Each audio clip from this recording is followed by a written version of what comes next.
In the late afternoon on Thursday, July 9th, everything at the nest appeared normal, with the swans tending their 3 eggs following well-established routines. But just 24 hours later, on Friday afternoon, the circumstances at the nest were radically different. I found the nest abandoned, with the eggs either covered or simply gone, and Marie and Pierre were nowhere to be seen.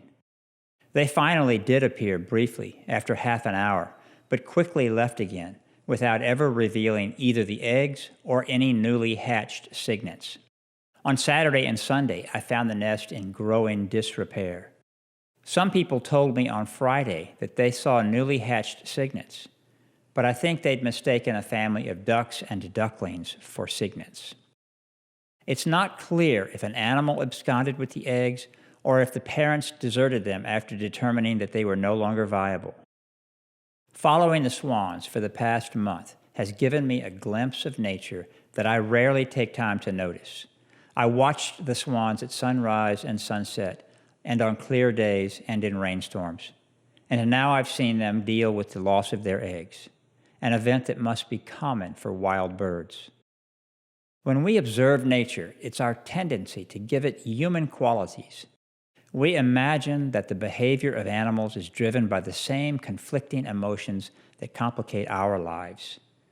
After watching these birds, I wonder if we can ever really understand their hardships and what life feels like to them. In the 1920s, Henry Beston, a New England writer and naturalist, had a small cabin built on an isolated beach on Cape Cod. He wrote a book about his experiences, living mostly alone by the ocean through the 4 seasons of 1 year.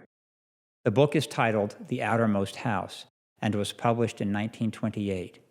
The writing is superb, with several moving passages like this one. We need another and a wiser and perhaps a more mystical concept of animals. Remote from universal nature and living by complicated artifice, man in civilization surveys the creature through the glass of his knowledge and sees thereby a feather magnified and the whole image in distortion. We patronize them for their incompleteness, for their tragic fate of having taken form so far below ourselves. And therein we err, and greatly err, for the animal shall not be measured by man.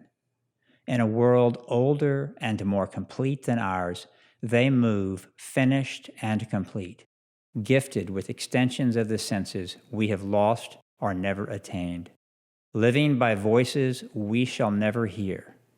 They are not brethren. They are not underlings.